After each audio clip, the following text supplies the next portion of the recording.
आई अगं कशी आहेस? मी बरी आहे, पण तू यायचं होतंस तर मला सांगायचंच तरी ना. मी दादाला आणायला पाठवलं असतं तुला. नको अगं, दादाला कशाला, मी आली ना. असू दे, पण बस मी तुला पाणी घेऊन येते. नको तू बस, मी पाणी घेऊन येते. बस अगं, किती दिवसांनी आली आहे मी. तू कुठे चाललीस? आपण बसून बोलूया, थांब जरा. अगं पण असू दे ना.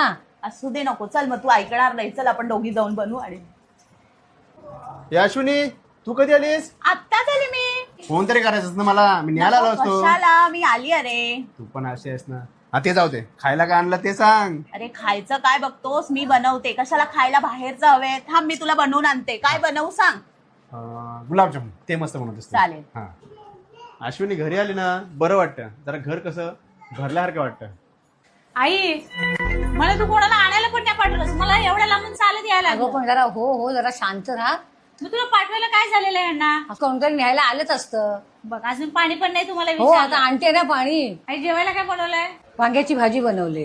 आई तुला माहित आहे ना मला वांग्याची भाजी नाही आवडत. थांब, तुला मी पनीरची भाजी बनवते. हा मग जा लवकर बनव, मला भूक लागल्या. आई कोण आलाय? तू तिथं आले ना, तिला पनीरची भाजी बनवते. पनीरची भाजी? हा अगं ती सकाळची भाजी दुसरी केलेली आहे ना. असू दे, आता मग काय करणार.